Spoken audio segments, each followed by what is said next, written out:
I'm Mia, 32 years old, a marketing executive from Chicago, with a complicated relationship with my mother, Linda. Last Christmas, I received a text that shattered any remaining illusions about our relationship. "You're not welcome at Christmas." After years of financial manipulation, I finally replied, "You're not welcome to my wallet," and blocked her number. But that wasn't the end of the story. It was just the beginning of something worse.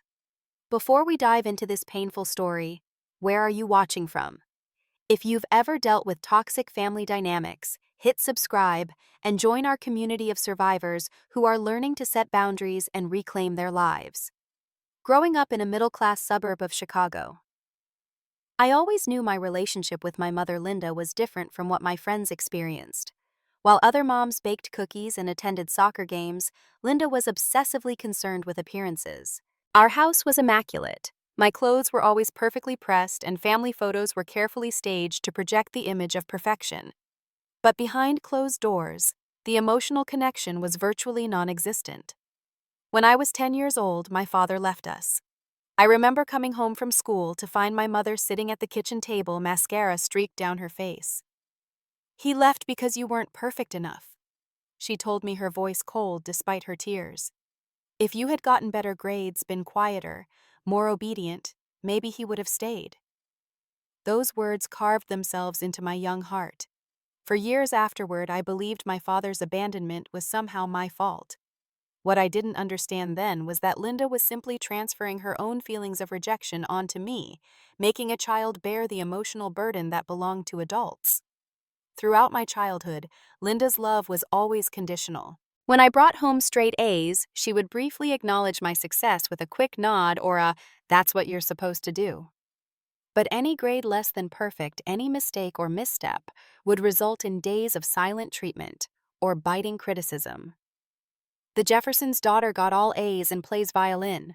What's wrong with you?" My teenage years were spent in a perpetual state of anxiety, trying desperately to earn my mother's approval through academic excellence and participation in every extracurricular activity I could manage.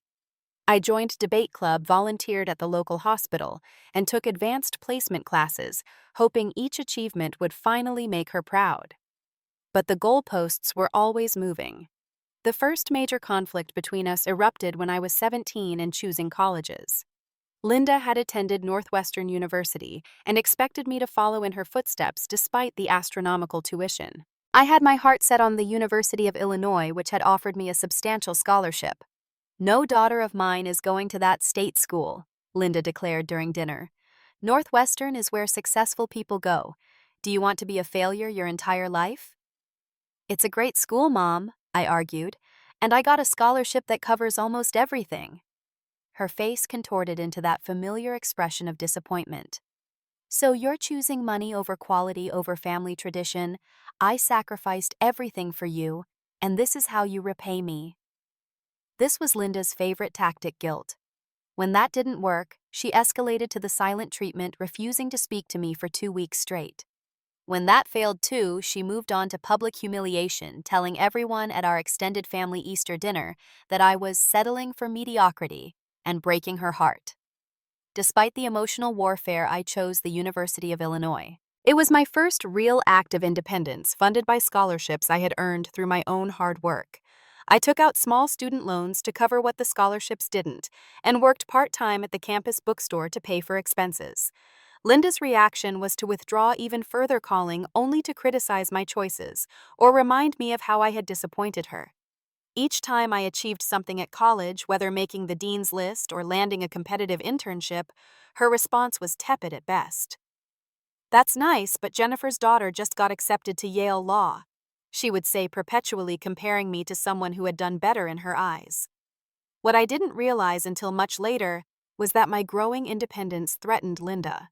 As I built my own life with less financial and emotional dependence on her, her control over me diminished. And for Linda, control was everything. By the time I graduated, our relationship consisted mainly of monthly obligatory phone calls and tense holiday visits. I had built a network of supportive friends who showed me what healthy relationships looked like. They celebrated my successes without jealousy and offered comfort during setbacks without using them as ammunition later. These friendships served as a painful contrast to what I had with my mother. They showed me that love shouldn't feel like walking through a minefield, constantly afraid of saying or doing the wrong thing. They showed me what I had been missing all along: unconditional acceptance. But family ties are difficult to sever completely, especially when there's always that childlike hope that someday, somehow, your parent will become the person you needed them to be. So I maintained contact with Linda, not yet understanding that this hope would make me vulnerable to years of financial manipulation that would ultimately lead to that fateful Christmas text message. After graduating summa cum laude with a degree in marketing, I landed a position at Horizon Marketing, one of Chicago's most prestigious firms. The starting salary was impressive for a new graduate, and I felt proud of my achievement, especially since I had done it without any help from Linda. In fact, I hadn't even told her about the job offer until after I'd accepted it and signed the lease on my first apartment. Horizon Marketing. Linda's voice had a new tone when I finally shared my news, a note of interest I hadn't heard in years. "I've heard they pay very well. What are they giving you?" I hesitated, then told her the figure, immediately regretting my candor. "Well," she said, and I could almost hear the calculations happening in her head. "At least all that education wasn't a complete waste." 3 weeks later, Linda called me in tears. Her car had broken down, she explained, and the repair costs were astronomical. She was short just $800 and didn't know what to do. "I hate to ask, sweetie," she said, using an endearment I hadn't heard since childhood, "but is there any way you could help your mother out just this once? I promise I'll pay you back with my next paycheck." I transferred the money that day. It felt good in a way to be able to help. Perhaps this would be the beginning of a new, more equal relationship between us. Perhaps my financial assistance would finally earn the approval I'd sought for so long. The repayment never came. When I gently brought it up a month later, Linda acted offended. "I raised you for 18 years, she said sharply. "Do you have any idea how much that cost? And now you're nickel and diming your own mother over a few $100s? I thought I raised you better than that." I backed down immediately, awash in familiar guilt. She was right, wasn't she? She had raised me. Surely I owed her something in return. This was the beginning of a pattern that would continue for the next 3 years. The requests started small, a few $100s here and there for emergencies that were never quite explained in detail. Then they grew $1,000 for property taxes she claimed had unexpectedly increased, $1,500 for a plumbing disaster, $2,000 when she said she was at risk of losing her house. Each time I sent the money. Each time I was promised repayment. Each time when I followed up, I was made to feel selfish and ungrateful for even asking. The emotional toll was significant, but I kept hoping each gesture would somehow heal our broken relationship. The truth came to light accidentally. I had stopped by Linda's house unannounced to drop off some documents she needed to sign related to a family trust. She wasn't home, but her neighbor recognized me and invited me in to wait. "Your mother should be back soon," Mrs. Kaplan said. "She just went to pick up another delivery. Third one this week. I don't know where she puts all that shopping." I frowned. "Shopping? What kind of shopping?" Mrs. Kaplan laughed. "Oh, you know your mother. Clothes, shoes, handbags. Those fancy boxes from Nordstrom and Saks keep arriving. She must have quite the collection by now." Something cold settled in my stomach. The previous week I had transferred $3,000 to Linda for what she said was an urgent roof repair before the winter weather hit. When she arrived home, shopping bags in hand, the confrontation was ugly. I demanded to see evidence of the car repairs, the plumbing work, the roof issues, and the property tax increases that had supposedly consumed thousands of my dollars. Linda's tactics were predictable, but still effective. First came the righteous indignation. "How dare you interrogate me like a criminal, after all I've done for you?" When that didn't work, she transitioned to tears and health concerns. "My blood pressure is going up. Do you want me to have a heart attack right here?" Finally, she pulled out the ultimate weapon. "Family helps family. I would never treat my mother this way. What kind of daughter are you?" But this time I stood firm. I had spreadsheets documenting every loan totaling over $20,000 in 3 years. Money that could have gone toward paying off my student loans, building my savings, or investing in my future had instead funded Linda's shopping addiction. No more, I said firmly. I love you, Mom, but this can't continue. If you need help with shopping addiction, I'll help you find resources. But I won't give you any more money under false pretenses. For a few months after that confrontation, things improved slightly. Linda's financial requests stopped, and our interactions, while still strained, were at least not centered around money. I began to hope that perhaps we had turned a corner. Then I received a promotion at work with a substantial raise, knowing what would happen if Linda found out I kept it to myself, telling no one in the family. But information has a way of traveling, especially in families with porous boundaries. My cousin Stephanie, who worked at a company that sometimes partnered with Horizon, mentioned my promotion to her mother, who mentioned it to Linda during their weekly coffee date. Just like that, the dam broke again. The calls and texts resumed with increasing urgency. This time, Linda didn't even bother with elaborate stories. I need $4,000, she would text. Family emergency. When I asked for details, the responses were vague and defensive. When I refused, the emotional manipulation intensified. I was walking a tightrope trying to maintain some kind of relationship with my mother while protecting myself from her financial predation. It was exhausting, draining me emotionally and threatening my professional focus. Something had to change, but I didn't know what until James entered my life and showed me what healthy love really looked like. I met James at a charity fundraiser organized by my firm. He was the software engineer who had developed the donation platform for the event, and we were seated at the same table during dinner. Unlike the aggressive finance bros I usually encountered at such events, James was quietly confident with a quick wit and genuine interest in others. So, what made you choose marketing? He asked after we'd exchanged introductions. I like understanding why people make the choices they do, I replied. What motivates them, what persuades them. I hesitated, then added with a small laugh, and maybe I enjoy the idea that words have power to influence decisions. James nodded thoughtfully. That makes sense. Growing up with manipulation would make you interested in how influence works. I nearly spilled my water. Excuse me. He immediately looked contrite. I'm sorry that was presumptuous. It's just that my sister had a similar relationship with our dad, and something in the way you talk about your work reminded me of her. She's a psychologist now. Instead of feeling exposed or offended, I felt seen in a way I rarely experienced. Our conversation flowed easily from there, covering everything from favorite books to travel dreams. By the end of the evening, we had exchanged numbers, and I found myself hoping he would use mine. He did the very next day, and our first date led to a second, then a third. With each meeting, I found myself lowering the defensive walls I had built over years of conditional love. James was consistent, kind, and remarkably perceptive about the patterns I had normalized. You flinch when your phone rings, he observed one evening as we cooked dinner together in his apartment. And you always check the caller ID before answering. Is everything okay? I hesitated, then decided to share a small piece of my reality. It's my mother. She only calls when she wants something, usually money. Instead of dismissing my concern or telling me I was overreacting, James simply asked, "How does that make you feel?" No one had ever asked me that before. The question opened a floodgate of emotions I had suppressed for years: anger, hurt, guilt, responsibility, and a deep aching sadness for the mother-daughter relationship I had never experienced. As our relationship developed, James became my mirror, reflecting back the unhealthy dynamics I had accepted as normal. That's not what love looks like, Mia, he would gently say after I recounted another manipulative interaction with Linda. You deserve better. When Linda learned about James through social media, her initial response seemed positive.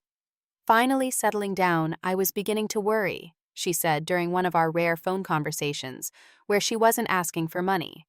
But her tune changed dramatically when she realized James was encouraging my independence, rather than providing another avenue for financial support. He seems very controlling, she commented after meeting him for the first time. Keeping you all to himself. And did you see how he barely touched his food? Probably has eating issues.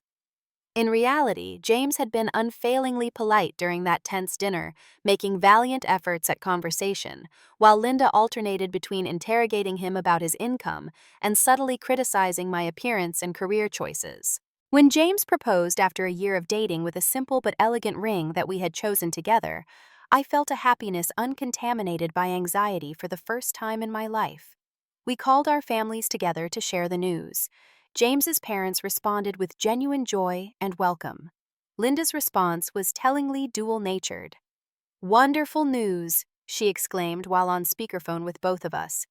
"I can't wait to help plan everything. You'll want a proper church wedding, of course, and I know just the venue." But later, when she called me alone, her true feelings emerged. "You barely know him," she said coldly. "And he's obviously marrying you for your money. That firm pays you well. Men can sense that you know." The irony of Linda, who had extracted thousands of dollars from me under false pretenses accusing James of being a gold digger, was almost laughable. Almost. But her words still had the power to wound, to plant seeds of doubt that I had to consciously uproot. Wedding planning quickly became a battlefield. Linda had visions of an extravagant affair with hundreds of guests, many of whom I had never met. Her proposed budget would have required us to take out loans or deplete our savings for a house down payment. "We're keeping it small," I informed her after discussing with James. "Just close friends and family. We're saving for our future." "Small." Linda spat the word like it was poison. "What will people think, my only daughter having some backyard barbecue instead of a proper wedding? I've already told everyone about the country club." "I'm sorry you did that without consulting us," I replied, trying to stay calm. "But we've made our decision." Linda's ultimate weapon was deployed.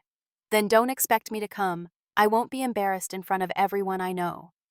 The threat of her absence, which once would have devastated me and forced my compliance, now brought a strange sense of relief. But true to form, Linda didn't follow through. She showed up at our intimate ceremony wearing an inappropriately elaborate white dress and managed to make a scene by sobbing loudly during the vows, ensuring all eyes turned to her. James's family witnessed this behavior with quiet concern. His mother, Barbara, a warm woman who had welcomed me with open arms, found me alone at the reception. "I want you to know," she said, squeezing my hands, "that you are a daughter to us now. Whatever you need, we're here. No strings attached." The contrast between Barbara's unconditional acceptance and Linda's transactional approach to maternal love was stark and painful. It illuminated everything I had been missing and simultaneously deepened my resolve not to let Linda's toxicity poison this new chapter of my life. What I didn't know then was that Linda would view my marriage not as my happiness, but as a threat to her financial pipeline, and that the real battle was just beginning. 6 months after our wedding, James and I found a house we could afford in a pleasant neighborhood not far from both our workplaces. It was a modest 3-bedroom colonial with a small yard, nothing fancy but full of potential. We were thrilled to take this step toward building our future together. "It's tiny," was Linda's first comment when she invited herself over to see it. She walked from room to room, her face pinched with disapproval. "And these colors are atrocious. You'll need to repaint everything immediately." "We like the colors," James said mildly, "and we're going to make changes gradually as our budget allows." Linda sniffed. "Well, the first thing you need is new furniture. That sofa looks like it came from a college dorm. I saw a beautiful sectional in the Restoration Hardware catalog.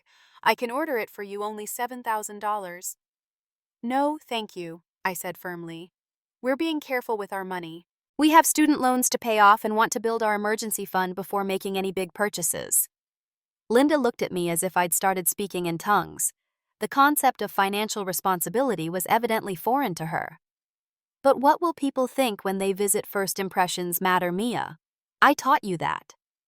"We care more about financial security than impressing visitors," James replied, his patience clearly wearing thin.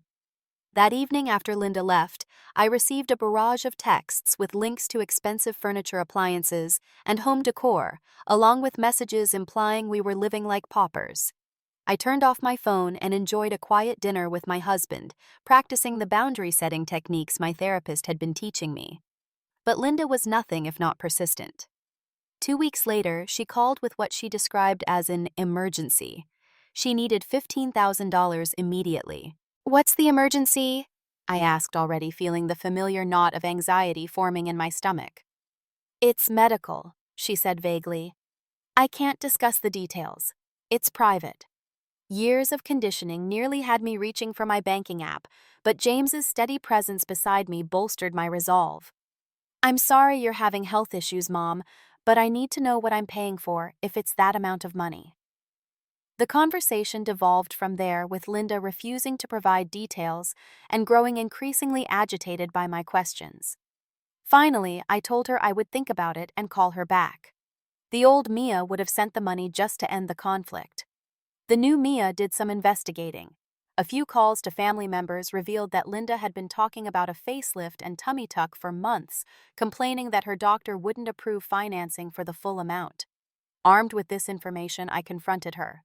A cosmetic surgery is not an emergency, Mom. You don't understand, she countered. I look in the mirror and see an old woman. Do you know what that feels like? To watch yourself disappear? But you wouldn't care about that. You've always been selfish. Selfish. Something snapped inside me. I've given you over $20,000 in the last 4 years. Money you promised to repay but never did. Money that delayed our house purchase by at least a year. There was a moment of silence on the line. When Linda spoke again, her voice had a cold clarity that sent chills through me. I am entitled to that money. I raised you, fed you, clothed you. Everything I did was for you, and this is how you repay me by bean counting. Raising me was your obligation as a parent, I replied, my voice shaking. It doesn't entitle you to my adult earnings. I'm sorry, but I won't be giving you money for elective surgery. Linda's response was a tirade of such viciousness that I had to hold the phone away from my ear. She called me ungrateful, selfish, a terrible daughter.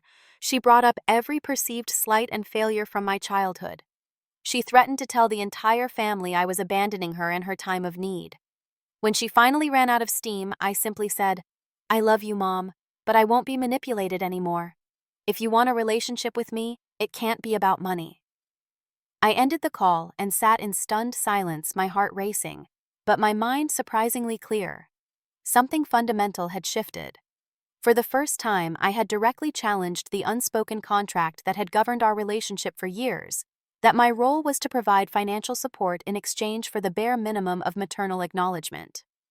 In the weeks that followed, I limited contact with Linda to brief text messages.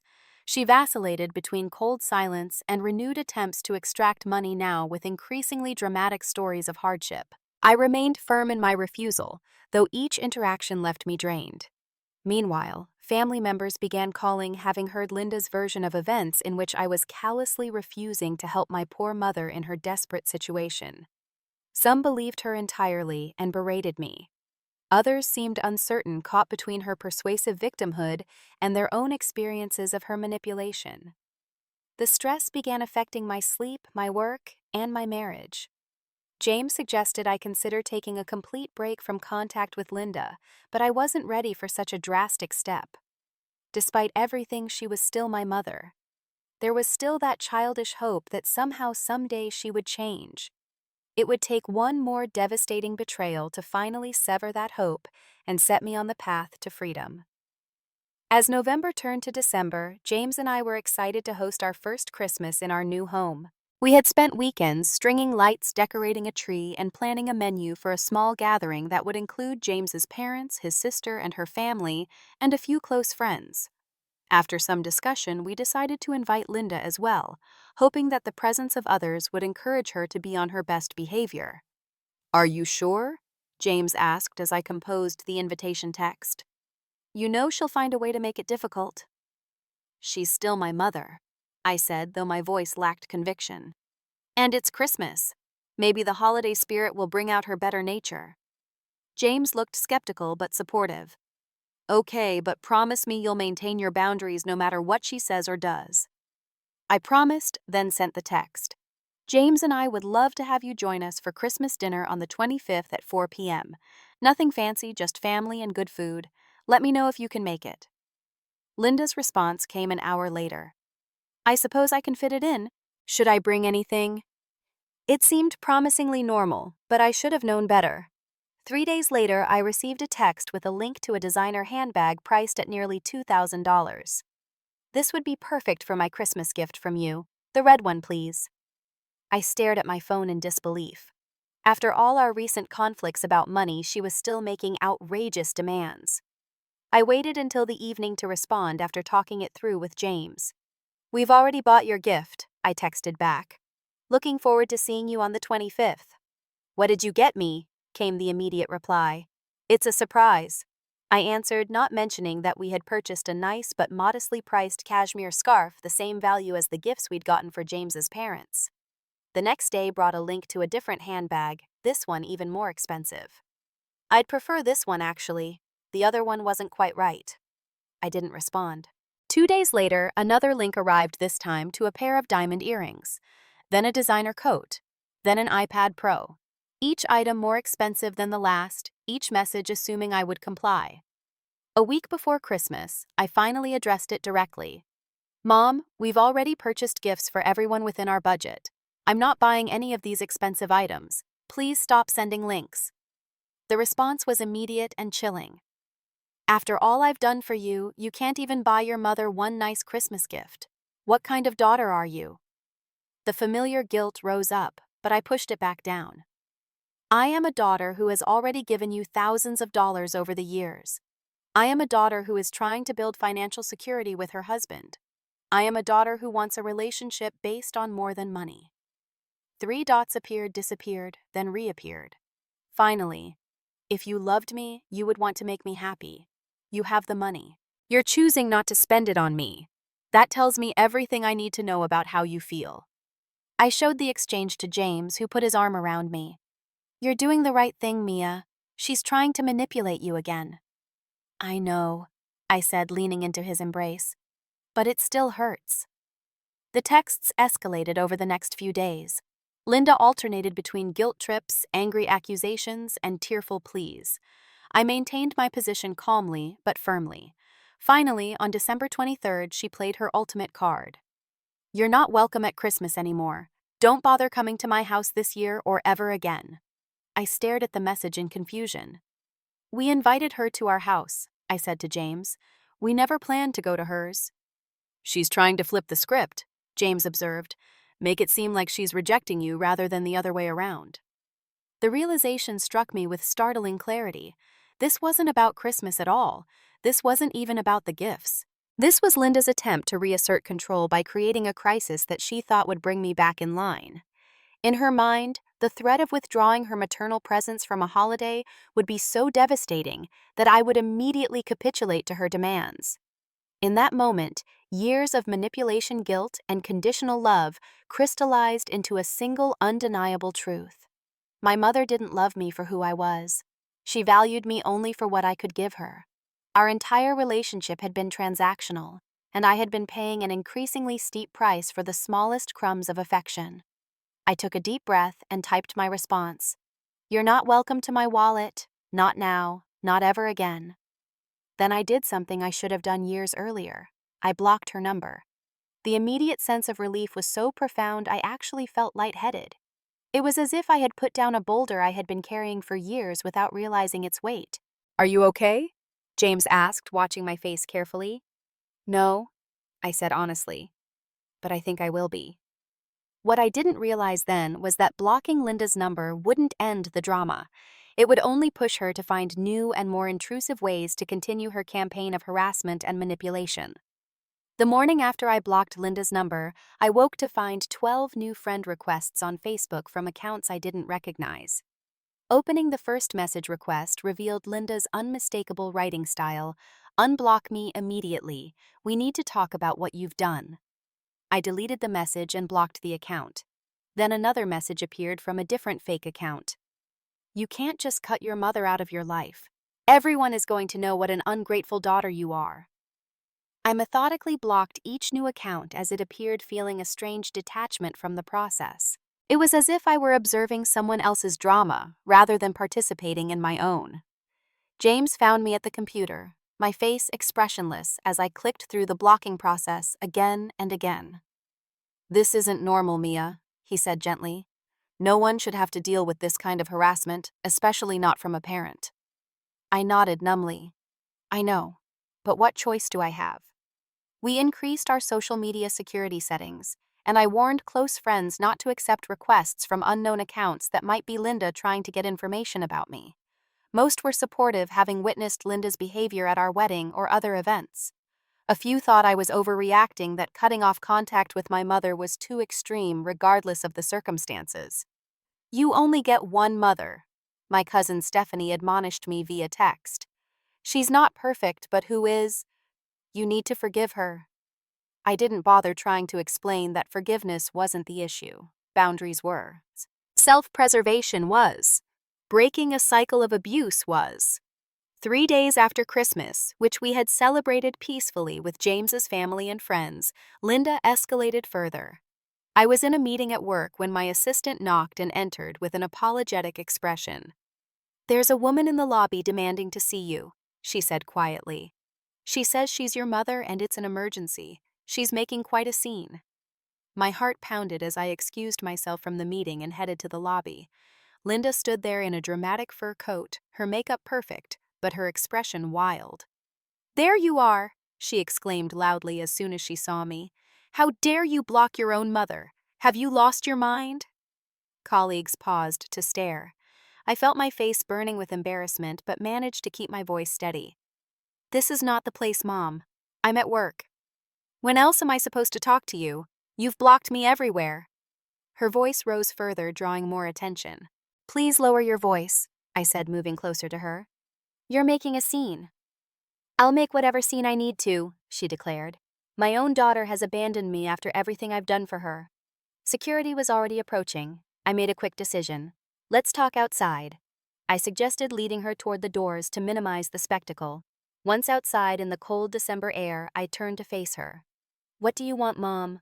"I want my daughter back," she said, but her expression didn't match the sentiment. Her eyes were calculating, not sorrowful. "I want you to stop this ridiculous tantrum and act like a proper daughter." "A proper daughter meaning someone who gives you money whenever you demand it," I clarified. Her expression hardened. "Is that what you think this is about? Money? This is about respect, about family obligation, about not turning your back on the woman who gave you life." "I tried for years to have a healthy relationship with you," I said, suddenly tired. "But you only contact me when you want something. You criticize my choices, my husband, my home. You tried to take advantage of me financially over and over again. I can't do it anymore."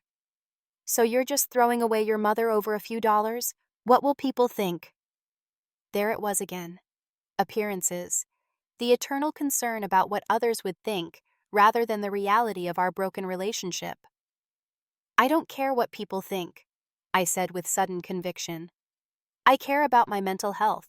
I care about building a life with my husband without constant drama and financial drain. I care about breaking this toxic cycle once and for all." Linda's face contorted with rage. "You selfish, ungrateful little bitch. After all I did for you, you think you're so perfect now with your fancy job and your nice house? Well, let me tell you something. No one is going to love you like your mother. No one. Not that husband of yours, not your little friends. No one." The words were meant to wound, to make me doubt myself and crawl back to her for validation. But instead, they confirmed everything I had been realizing over the past year of therapy. "You're right that no one will love me exactly like you do," I said calmly. "Thank God for that. Because what you're offering isn't love. It's control. It's manipulation. It's conditional approval based on what I can give you. And I deserve better." I turned to go back inside, but she grabbed my arm. "This isn't over, Mia. Not by a long shot. If you think you can just cut me out of your life, you're going to learn a very painful lesson." Security was watching through the glass doors. I gently but firmly removed her hand from my arm. "Goodbye, Mom. Please don't come to my workplace again." Back at my desk, I emailed HR and security about the incident, explaining the situation and requesting that Linda not be allowed entry to the building. Then I called James, my hands shaking as I recounted the confrontation. "I'm so proud of you," he said when I finished. "But I'm worried about what she might do next. She sounds desperate." His concern was justified. Over the next few weeks, Linda launched what could only be described as a smear campaign against me within our extended family. She contacted aunts, uncles, cousins, and even distant relatives we barely knew, spinning a tale of abandonment and cruelty.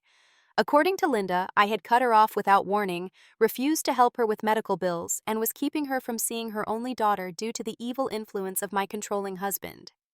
The stories varied depending on the audience, but all positioned her as the victim of my heartless betrayal. Some family members became her proxies, calling or texting me with pleas to reconcile with my poor mother. Others who had experienced Linda's manipulation themselves over the years contacted me privately to offer support and share their own stories of her toxic behavior. Your mother pulled the same financial scams on me years ago, my Aunt Carol confided during a phone call. She borrowed $10,000 for supposed medical bills that mysteriously were never documented. When I asked for repayment, she told everyone I was trying to steal her inheritance from Grandma. These confirmations that I wasn't crazy, that others had seen the same patterns, were invaluable as I weathered the storm of family drama. But the stress was taking a serious toll. I developed insomnia, jumping at every notification on my phone, dreading another flying monkey attack, or hearing that Linda had escalated further. At my therapist's suggestion, I began documenting everything: the fake social media accounts, the workplace incident, the barrage of messages from family members carrying Linda's narratives. I consulted with a lawyer about a possible restraining order, though I hoped it wouldn't come to that. The breaking point came when Linda showed up uninvited at a family gathering for my cousin's baby shower, an event I had specifically chosen not to attend because I knew she would be there. According to multiple witnesses, she created a scene, sobbing dramatically about her cruel daughter and demanding that family members choose sides. The host, my Aunt Patricia, finally asked her to leave after she knocked over a tray of food during a particularly theatrical gesture. Linda refused, becoming so disruptive that Patricia's husband had to threaten to call the police before she would go. When I heard about this incident from 3 different relatives who called to check on me, I felt a strange mix of validation and exhaustion. Linda's behavior was proving my point more eloquently than I ever could, showing everyone exactly why I had needed to set firm boundaries. But the constant anxiety of wondering what she might do next was wearing me down. I lost weight, struggled to concentrate at work, and found myself jumping at unexpected sounds. James was supportive but increasingly concerned. "This can't continue," he said one night as we lay in bed, both of us staring at the ceiling, unable to sleep. "Her behavior is affecting your health. It's affecting our marriage." "What more can I do?" I asked, feeling helpless. "I've blocked her everywhere. I've explained to family why I needed space. I've documented everything for a potential restraining order." James took my hand in the darkness. "Maybe you need to consider cutting contact completely, not just with her, but with anyone who can't respect your boundaries about her. Create a clean break, at least until you've had time to heal." The idea was both terrifying and liberating. Could I really do that? Walk away from not just Linda, but potentially other family members who couldn't or wouldn't understand? It felt extreme. Yet the alternative was continuing this exhausting cycle indefinitely.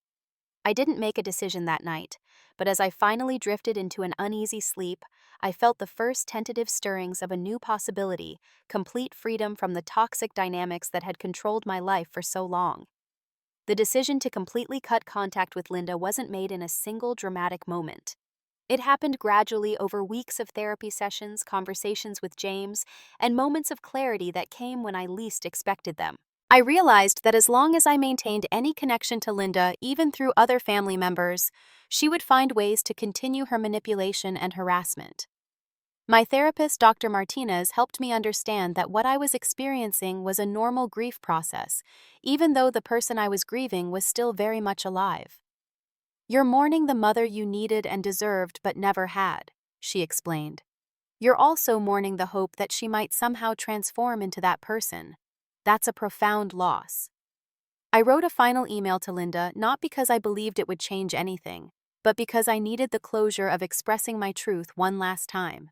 I explained why I needed complete separation, detailed the behaviors that had led to this point, and made it clear that any further attempts at contact would result in legal action. Then I sent a message to the family members I wanted to maintain relationships with, explaining my decision and asking them to respect my boundaries by not sharing information about me with Linda or pressuring me to reconcile.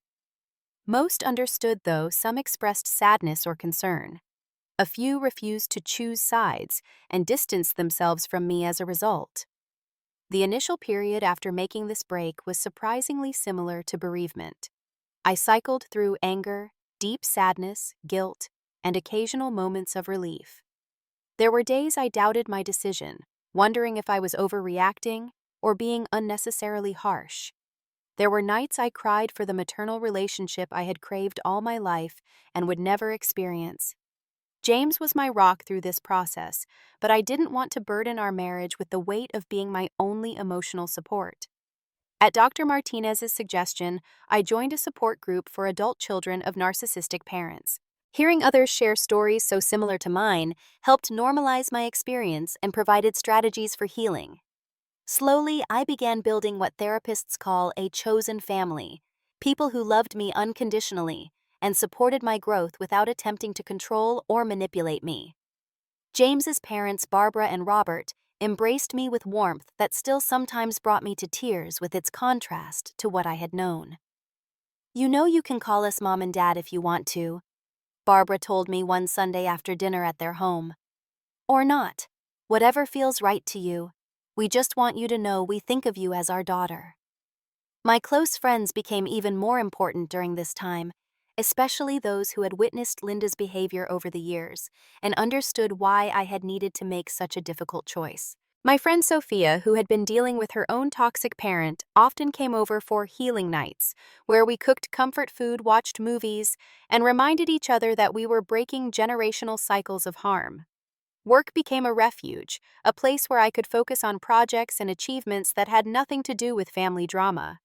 I threw myself into a major campaign for a new client and received recognition that boosted my confidence in my professional identity, separate from the personal turmoil. Christmas approached again 1 year after that fateful text exchange. James and I decided to host another gathering this time without the shadow of Linda's potential disruption hanging over us. We invited his family, our close friends, and the few relatives who had been supportive of my boundaries. The day was filled with laughter, good food, and genuine warmth. Looking around our living room at the people who truly cared about me, not for what I could give them, but simply for who I was, I felt a peace I had rarely experienced. There was still sadness, a quiet ache for what should have been, but it no longer overwhelmed me.